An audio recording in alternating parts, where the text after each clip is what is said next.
Welcome to Behind the Bar podcast, brought to you by the coaches and clients of RT Fitness Durham, Sunderland, and of course the Barbell Club, where we take you from complete beginner to photo shoot ready wherever you are in the world with our online programming or our in-house in Sunderland, Durham and concert units. So on today's podcast we have the main man Dan, Coach Dan. He did a post the other week and it was all about how it's taken him like 10 years to form all of the habits to get into the shape what he's at now, and here helps explain how that is like the slow process of how you yourself will get in shape. So he's going to talk a lot about environmental habits and obviously how we can stop these and get to the shape you desire. So enjoy the show. Don't forget to give this a share.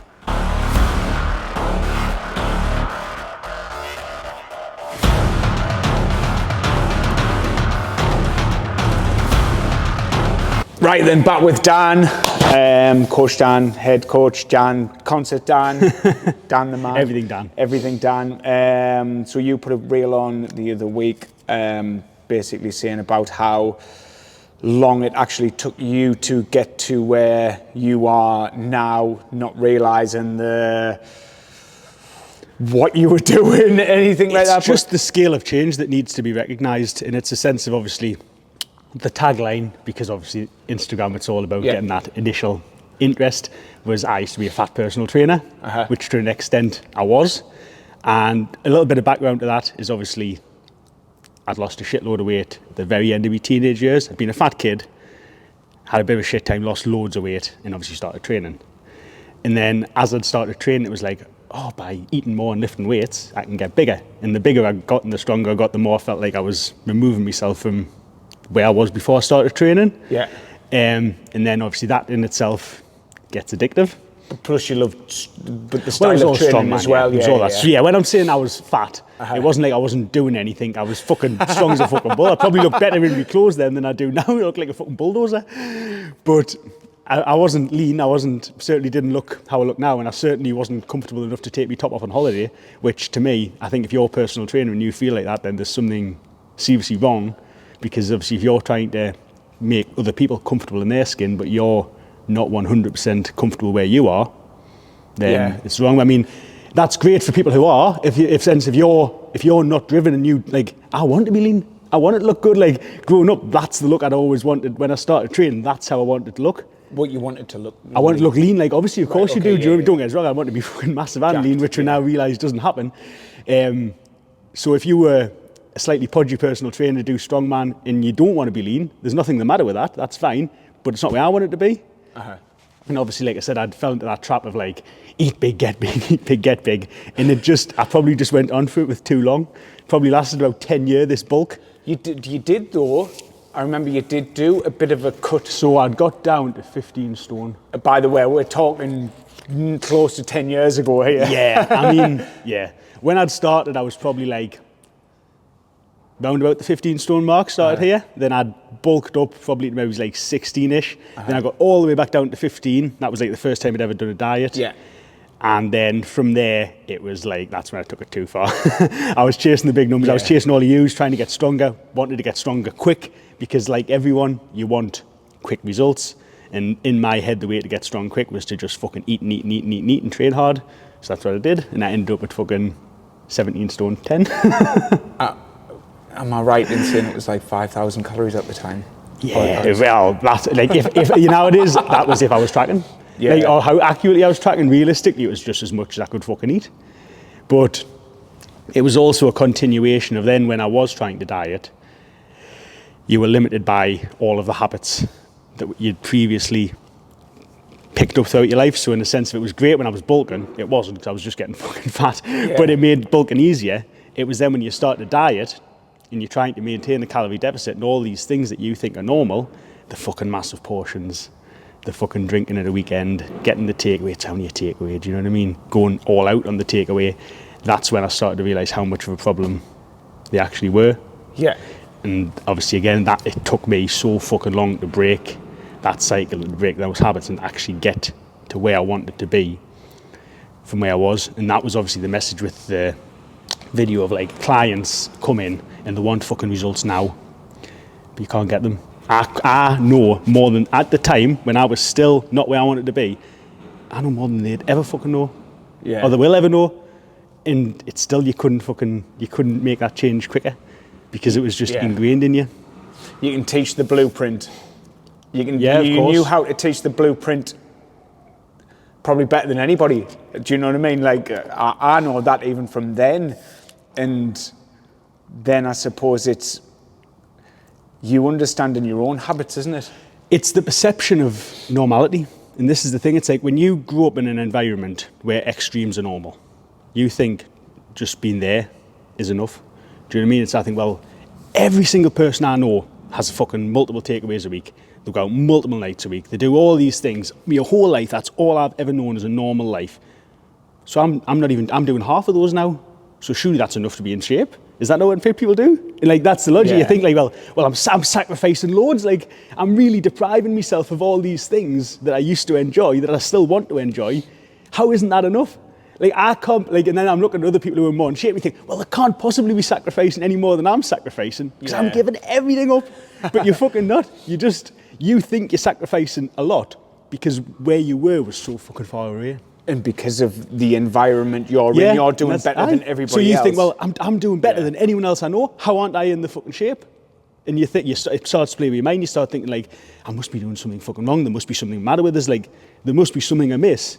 Because you think, well, I'm doing more than anyone I know. It's just that you just know the wrong people. You're just in the, you're just in the fucking wrong environment. Like, do you know what I mean? It's like, if you're still drinking once a week, and then you're thinking, well, fucking hell, I used to drink 4 times a week. Everyone I know still drinks 4 times a week. I'm only going out once. You think you're doing fucking loads. Yeah. But we don't go out once a week. Nobody else who's in shape is going out every week either. And that's the reality of it. And our mates you think, well, that's unrealistic. It's unrealistic. That would be my... How can I not go out at all? Well, that's what fit people have to do, mate. If I want to look how I want to look now, that was where I needed to be, where I am now. And I wasn't there, I was there. But I still thought I was here, do you know what I mean? And it's that thing of like, well, yeah, like, well, I only get a takeaway maybe once every couple of weeks, or once a month. Surely, like, everyone's doing that. Nah, not the fucking takeaways you're getting, sunshine. You know what I mean? When it's a fucking full pizza. And it's like, in your head, you frame it as, well, I'm sacrificing so much. And at the time, I was. I couldn't have sustained the life that I comfortably sustain now. I jumped on the scales this morning, I'm 182 pound. I was 180 pound when I went to Benidorm, and I was 180 pound when I went for the wedding. I was 180 pound when I went to Ibiza. And like, this is me trying to fucking bulk and failing miserably. I've put on 2 fucking pound. And that years ago, that would have been like hardcore dieting. That would have been like, when people follow the shred and they're like struggling, I would have struggled to maintain my current lifestyle. And now I'm not even fucking, don't even think about it. I'm not even thinking that I'm fucking dieting. I'm just going about me day to day and doing that. And that's the difference. So it's the dieting. The dieting isn't the hard bit. It's trying to get out your environmental. And like, it's what I say. Like, it's like how much does the shred fuck with people's heads? Oh yeah. All that is a taster of what our lives are like.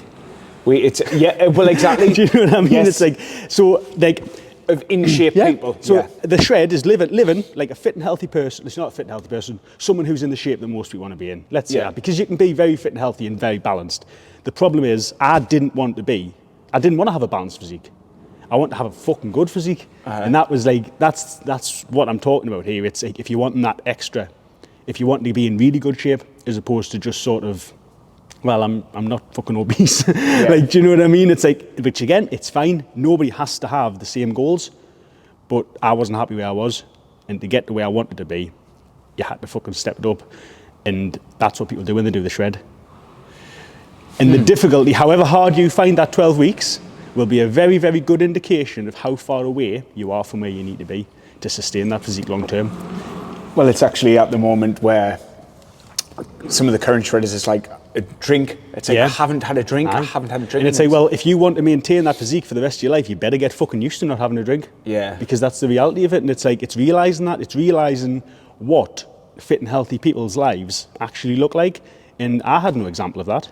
Obviously, like, coming here and be working with you and Sarah and stuff, it starts to like give you an image of that. But outside of this, but I've never been a super lean. Oh no, but outside of this, I didn't have any examples of like how fit and healthy people live. Yeah. So if you don't know how fit and healthy people live, you just think by doing a little bit better than the people around you, that's it. And it's not the reality of it. And it's like, I'm not being disparaging to anyone because that was me.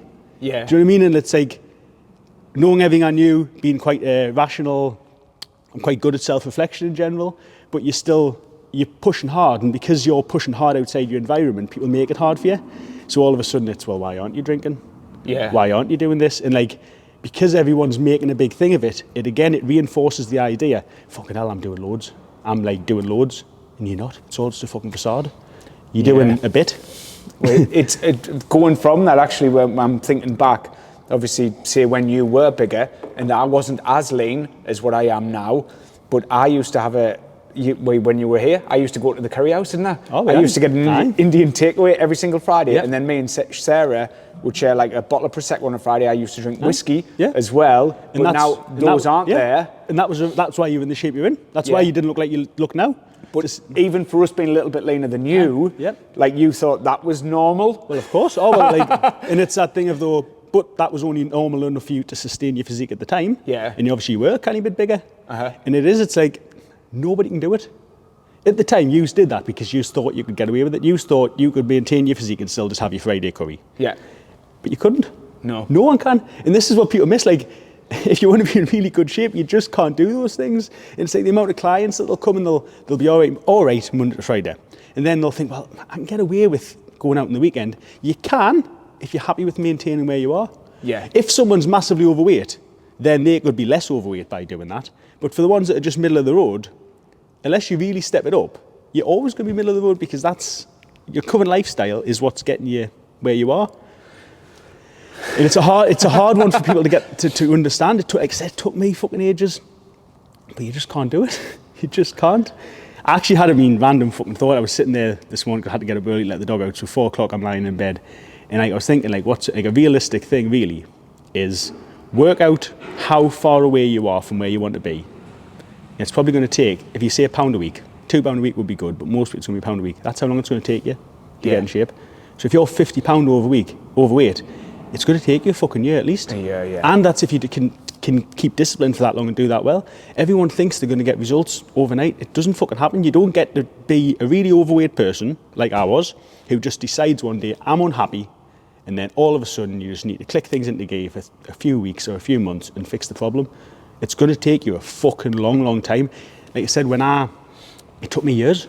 From the moment, like, obviously I did a separate one, like light bulb moment, which for me it was, I'd went to a physio about my back, and he did some corrective exercises, videoed us doing the corrective exercises. Obviously got in the car, watched the video, had me top off, and that was just fucking it. Like, honest to God, me fucking heart sank, and it's like, is that how I actually fucking look? Because like, you're relaxed, you had no control, you're doing some funky movements, so there's no way to actually like position yourself in any way, shape or form. It was as raw as you could ever look.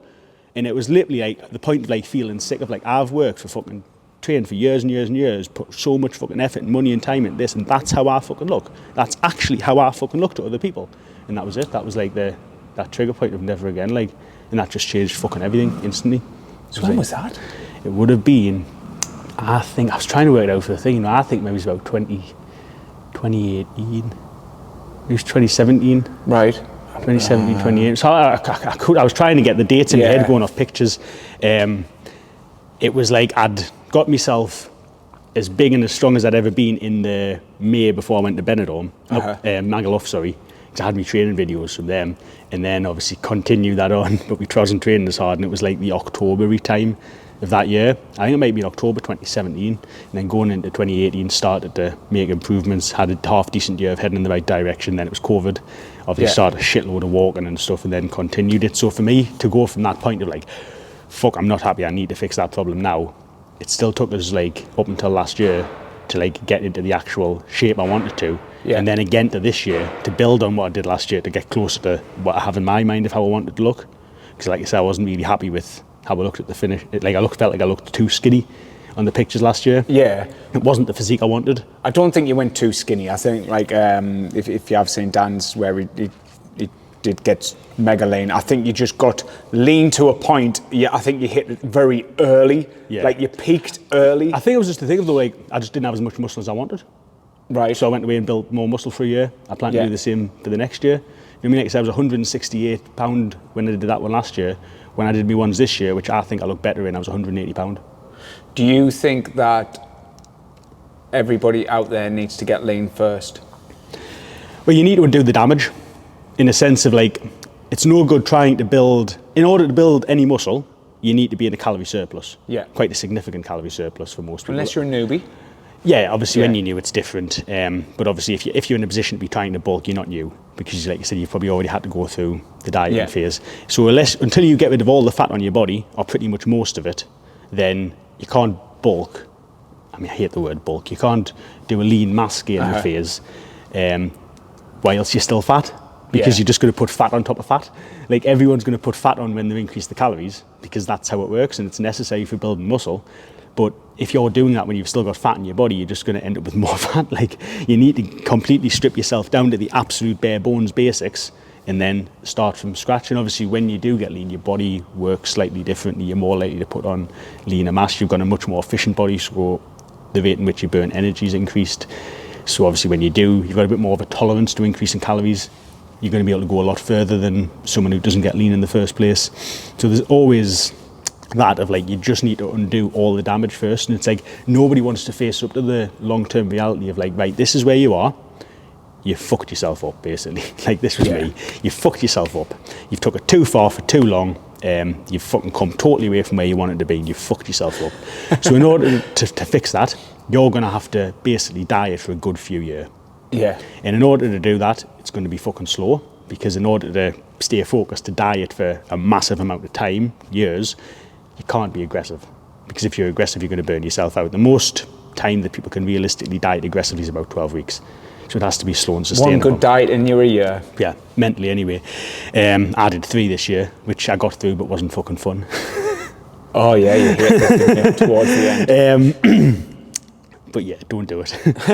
don't do it. I think I look fucking better now. Where was I going with that? Cutting down, like, obviously. Yeah, so if you've got a shitload, it's going to be a slow process. It's going to have to be slow because of the time you have to sustain it. So that was my reality. It was just a case of dropping the calories gradually, increasing activity over a few year period, gradually tipping the weight down to the point where I got before the shred, where I was 12 weeks away from actually being where I wanted to be. And that's obviously when the strict diet is. But people only see that final 12 weeks. They don't see the fucking the 3 year of slow dieting before that to get to the point where I could do that final 12 weeks. But that's the process that you have to take, because if you've gone that far, it's your own fault. Yeah. It was my fault. No one can, like, you've done the damage. Do you know what I mean? It's like, you can't change the fact that you've done the damage. You can't rewind time and just like, oh, I didn't mean to do that. You've had to come out the thing and say, oh shit, I've got fat, but I didn't mean to, so could I just like start again? It doesn't fucking happen. You've just got to fix the fucking problem, and you've got to fix it at the rate in which you can fix it. You don't get fat overnight. I didn't go from fucking 15 stone to 17 stone in 12 weeks. I mean, you did balloon up quite good. I remember there was definitely a bit of initial blow up, but it wasn't, the whole process wasn't quick. So it's like, it's not going to disappear quickly. And it's just the fucking reality of it. Like, you've done the damage, accept it now, accept that it's going to take a long time to fix it, which you have to do. And like I said, eventually you will get to a point where you're maybe 12 weeks away from being able to get lean. But again, most people don't want to go as far as I went. So they're not going to take them as long. Like, you look at, like, obviously, client Emma, she won't mind us mentioning on the thread, obviously started in January last year. She's like 60 pound down now. She's going to be more, still 4 weeks left of the shred. So people will look at her shred pictures, they're going to be fucking insane, and look at what she's done over the last 12 weeks. But don't forget what's happened over the fucking 40 weeks beforehand. But we'll be showcasing. Oh no, of course, but it's the thing that people forget though. It's like, the last 12 weeks has been fucking full on and mint. But don't forget about the 40 weeks beforehand where it was like 1, 2 pound, 1 to 2 pound, consistently 1 to 2 pound, steady weight 1 to 2 pound. Just getting that weight down to the point where you could do that hard diet. And it's always thinking about that behind the scenes, because you're not just going to fucking flick a switch and fix it instantly, because I couldn't. Yeah, well, she's actually a good example of where we're talking about those environmental things earlier. Because where she was doing, she was just nice and steady away, but now she's taken out the drink part. Oh yeah. And now that's like because she's at a lower body weight, it's harder, but that's what she's had to do. Oh yeah, she's had to make this and like normal. I said, she wasn't even a big fucking drinker in the first place. Yeah, and but it's literally it's like a couple of pints at the match. Well, yes, so it's literally all it is. But to most people think, well, I can get away with a couple of pints at the match, man. It's only a couple of pints at the match. Like, what's that? Everyone does that. It's like, yeah, you can to a point, but when you want that final 10 or 20%, you have to fucking make the sacrifices. And it's just the reality of it, of like how far you do need to go. And like I said, it's not meant to demotivate anybody, because you can get great results. But as you progressively get leaner, you have to change your lifestyle to go with that. And like, I'd probably come halfway and thought, well, fucking hell, I'm great. Like, compared to what I've always done, and compared to what everyone I know do, I'm doing fucking mint. I fucking track my protein every day. I track my calories most days. I do my steps. Like, I still enjoy my weekends, but who doesn't enjoy your weekend? Surely you can get in shape and still enjoy your weekends. Yeah. It's like, nah, not really.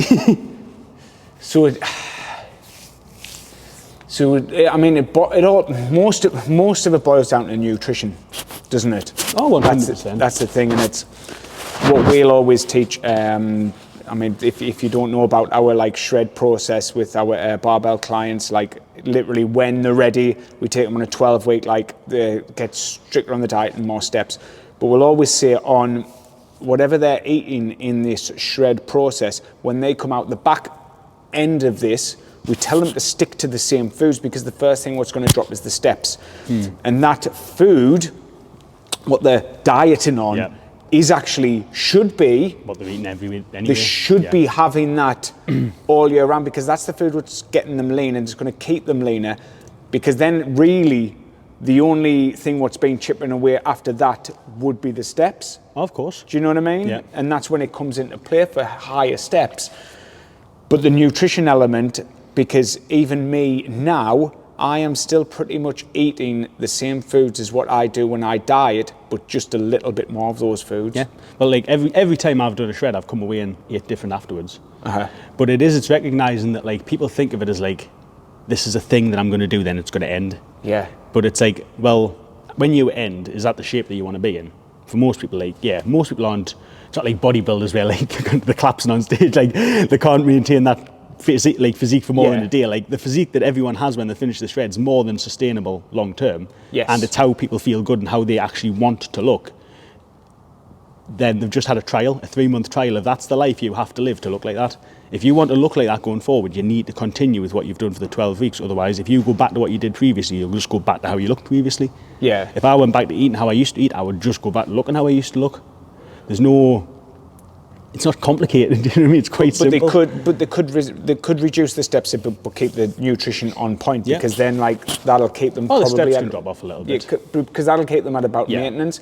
But it's not. It's whenever people have an end date in mind, it's the steps drop, but the calories go up, and it just equals like fat loss, fat and again, gain. It's an indication that they're not quite ready. They're operating at a level that's beyond their current capabilities. Yeah. And everyone has like their own abilities. Do you know what I mean? If you just take someone who's at middle management and you say, right, John, from next week you're going to be the CEO, son. And you just fucking take him in and think, he may be great at his fucking job, he's going to fall flat in his fucking arse, because he might manage for a week or 2 weeks or 3 weeks, but he's operating way above what he's capable of fucking doing. However, if you said, right, John, in a year's time, you're going to get promoted. You've got a year to learn everything you need to do to learn the job, he's going to be fine. So it's like when people who aren't quite ready to make that full change yet do that really strict 12 weeks, they're the ones that fall off the wagon. Yeah. Because they're not there yet. The ones who are there yet are the ones that can sustain it, because it's only been this much of a jump. They haven't gone from there to there, they've gone from there to there. And again, it's recognizing, it's meeting clients where they are, and meeting yourself where you are, and accepting that like, this is where I want to be, but I'm not there yet. And because I'm not there yet, it's going to take us a lot longer, and nobody likes accepting that, because everybody wants to think that they're there now. And that's the problem, do you know what I mean? It's like, obviously we went to a business seminar last week, so me and you were in two entirely different places, do you know what I mean? Obviously my little bits are fucking nothing really. But if I come away from that and try to do the same things you're trying to fucking do, it's not going to happen, because we're in a totally different place. We're going to take totally different things, do you know what I mean? You're operating there, I'm operating here, so there's a massive gap. And as long as there's a gap between where you are and what you're trying to do, you're always going to struggle to make that jump. which is why it's really important to actually make sure you are ready to get there. And it's why clients need to understand when we come in and go, look, you don't need to be doing 15,000 steps every day, because at the minute you do 2. Yeah. So why don't we just try to get them up to like 7 to 10 every day, and then we might get somewhere. But no one ever wants to do that, because no one ever wants to be told that they're not in a position to do everything. Yeah. They want to be doing everything now perfectly. And it's like, well, if you do everything, you're going to burn yourself out after a few weeks. Just do a little bit better, a little bit better, a little bit better, and then you'll actually sustain it. Yeah. But it's really hard to explain that to people, because they just want to come in, blast it, do everything at 100% and get the results as quick as possible, because they've decided they're not happy, and because they've decided they're not happy, they want the fix now. And it's just not the reality. Nobody gets that. Nobody gets to just suddenly start doing everything instantly perfectly and maintain it. There has to be an element of bridging the gap. And this is the example from yourself, from that post of, all in all, it's just time of making mistakes along the way. Well, of course, because everyone does. Yeah. And it's like, realistically, the shape that you're going to be in is going to be a reflection of the time you've been doing it. Yeah. In 5 years' time, when I've been doing this for 15 years, I'll be in better shape than I am now. You're in better shape than you were 5 years ago. Yeah. Ideally, you'll be in, you're probably starting to go over the peak now, but you'll still be as close to the shape you are now in 5 years. Do you know what I mean? It's that thing of like, most people, our clients that have been here the longest, are normally in the best shape, because they've been doing it for longer. And ultimately, it's like, the results will be a direct correlation with the time that you do it. Yeah. Unless you're Johnny Parish. But the thing is, that's bridging the gap. It's because he's up here. Do you know what I mean? Because of everything he's done in his life, where he's kept himself in good shape and he hasn't got all those fucking sins and damages to make up for. He doesn't have. That's the reward of actually living your life properly. Do you know what I mean? Just genetics. We're all we get punished for the way we've lived our lives. Yeah. Do you know what I mean? Our bodies, the shape we're in, is a reflection. It's a punishment of the excesses we've took in life. And that was me. It was, do you know what I mean? I was carrying the baggage, the burden of all the bad things I'd been doing. And up until you start to get rid of them, you can't just get a great physique like that. It doesn't fucking happen. Yeah, if you look at, like, say, some people who are like just completely out of shape, just of course, flab hanging everywhere and stuff like that, that is, for everything you've put in your mouth, for every piece of activity you do, whether that be sitting down most of your life or sitting in a certain chair or whatever else, like, that is your body shape and everything is because of what you've done to it. Yeah. Well, that's the wonderful thing with your physique. It doesn't just fucking happen. Like, you either, like, if you're in great shape, it's because you've constantly fucking earned to be in great shape and constantly done hard things every day. And if you're out of shape, it's because you've constantly done easy, enjoyable things every day. Yeah. Like, I still fucking miss all the things I used to do. Like, do you know, but generally, do you mean, like, on a Friday night, I'll walk down from the gym, and every day I'll walk past the local pub. All my friends and family in there having a big crack and a fucking drink and a great time. I'd love to go in. Why wouldn't I? But can you go in now and have a Coke or a 0% beer? I could do, it just doesn't cross me fucking mind to do it. But like, I'd love to go in and just get fucking smashed and have a laugh. But you just doesn't even, like, you just walk past. Whereas, like, do you know what I mean? I couldn't have done that in the past. And it's like, it's just, you just get to a point where it's just like, nah, not for me. But do you like, say these last couple of years, would you though identify yourself now more as a coach than you ever have done in the past? So it's a bit of a reflection on yourself to do it? I don't think it's changed my coaching ability. I mean, obviously, work, like, I definitely feel like... No, say is it more of an identity thing that you are a coach now, whereas before... Oh, yes, because I'm now coaching my local area. Yeah. Yes. Oh, yeah, so definitely. Like, I do think, like, find myself thinking like that of, like, because you were quite removed. Yeah. Well, say, I know I could go in there and have a couple of pints, not do myself any harm. I have a couple of non-alcoholic Guinness or whatever, and that's fine.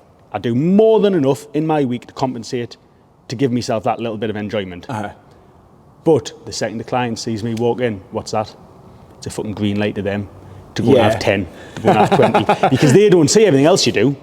They just see. It's like, say me and you diet hard for a fucking month, and then we go, right, we're going to reward ourselves, we're going to go and get Indians. And we bump into a fucking client in the Indians. They aren't walking away thinking about everything we've done in the month prior. They just think, fucking, he's a fucking coach, he's done the fucking takeaway shop, getting the fucking Indians. That's what, and like, then in their head, they think, oh, well, I can have an Indians and I can be in the shape that he's in. Yeah. And this is the fuck up, this is what we're going on where it's like, it's the perception of like what you need to do. And every time they see us not being fucking 100%, they think, well, I can get away with it. But like, firstly, you earn the right for balance. Balance is definitely earned. I can get away with a lot more now without putting weight on because of the shape I'm in than I could when I was overweight, just because all my other habits are better. My life's, like where in the past, my life might have been 70% where it needed to be, whereas now it's fucking 90% where it needs to be, so you have a little bit more leeway, because when you do have a treat or you do something like that, you're much better everywhere else, so you can get away with it. But because of the time you've been in this 90% now, you're less inclined like to actually want that. It's very hard now to do anything that like I shouldn't do. Yeah. If that makes sense, it's like I just don't fucking have any appeal. Like, you know what I mean? Like, I think like I can't even be asked to go for a fucking meal. Like, you know what I mean? You lose the desire. You lose the desire for those things, which is mad, because I would never have believed that like you could literally look at like the frequency I've got takeaways from then to now. It would literally be like that, but it's been subconscious. It's not been something like you plan to do. It's just like, but it's only even been this year where Hope's been going for like the last few months since my last couple of diets, where Hope's been going away for work and I haven't got a takeaway, because it was always like, well, she's away, so I'm going to get myself chicken kebab. Because when I come in at 8 o'clock, I don't want to cook, and it's just nice to be able to. I know I can have a takeaway because I do more than enough to like thing it, so I would get myself chicken kebab. And it's only been the last couple of months where I've ironed that one out. And it's all about just ironing out creases, one at a time, one at a time, one at a time. Now I make sure I've always got a ready meal in, like one of the high protein ready meals. Because all I wanted was just something easy. When I got in at 8:30, whatever, 9 o'clock, I just didn't want to have to cook for myself. And when you're by yourself, like, nobody wants to cook a meal for themselves. Like, do you know what I mean? It's like when you're cooking for somebody else, it doesn't seem like it's bad. But when you're cooking for yourself, it's just like, I can't be bothered to cook for myself. So like I said, now I'll have a ready meal, and that's like another crease ironed out, and it's all these like little creases that like over time you just get rid of them, and you don't even realise half the time. Like, it hasn't been a conscious effort to do that. And it's just like eventually the perfectly lean life's just like a nice perfectly ironed shirt, no creases. And it's just a case of gradually getting rid of one thing at a time. So do you do like obviously what we teach, like do you like have a rotation of meals? Nah, absolutely not. Do you not? Like what? Nah, literally every single day my meals are pretty much the same. But just because that's but it tends to just be the same thing, but I don't have like a set list of recipes. I don't think of it like, so I don't think of it like that. So like literally my breakfast's a bowl of porridge with protein powder in. My lunch is 2 slices of like eggy bread toast with avocado and baked medallions. Second lunch, I don't know what you'd sort of call it, because I have 4 meals a day, is like chicken of some sort. So it's a chicken pack. Tea and supper. Well, it's a chicken pack, so whether that's fucking in a wrap, with rice, in a soup, whatever. Then evening meals pretty much always chicken rice. Have some variation, different spices. Occasionally on a Friday we'll have like pork chops. We'll do something a little bit fucking different. On a Wednesday we normally make like a spicy chicken sausage pasta thing. So it tends to be pretty much the same meals all the time. But like the last few times where we've had meals off what we normally would, we've both finished and went, you know what it is, I enjoy my fucking chicken and rice more. Just because you get so used to like eating it, you think you want to change, and then when you actually get it, it's like, you know how it is, it's not even fucking worth it. Same with the takeaway. People go and buy a fucking pizza, I guarantee you'll big it up in your head. Now I used to do this, and like learning that trick has been a massive one for me, because now I don't just think, oh, I fancy a pizza, I'll order a pizza. I sit there and I've got notes written down and say, well, no, because the last time I ordered a pizza, I had a bite of it and I told myself, you aren't enjoying this as much as you used to, as you think you're going to enjoy it. So remember this, next time you go to order pizza, remember how little you enjoyed it. And obviously then you do that and then don't bother. Because sure, you order a fucking pizza, you'll have the first big slice, big fucking greasy pizza. You're used to eating maybe 500 calorie meals. Oh, I am, you'll be the same. Fucking 600 calories in this slice of fucking pizza. By the time you eat, you feel fucking sick. But what do? You finish the fucking pizza because you've just bought a fucking pizza. So even though after that one slice you feel awful and you don't want to eat any fucking more because the grease is sitting on your belly and you've just ate a meal in one slice, you're still going to eat the other 2,000 calories. You don't fucking enjoy it. Oh, I don't enjoy it anymore. And it is 2,000 to 3,000 calories per pizza. And that's not even a fucking big one. Honestly, trying to explain to people how many calories are in a fucking doner kebab wrap with garlic sauce and chips. Like, they just don't even fucking believe you. Like 4. And probably. Generally they're drinking when they have one of them. Well, exactly. It's fucking mad. But yeah, so like, that's touching on things that actually helped me.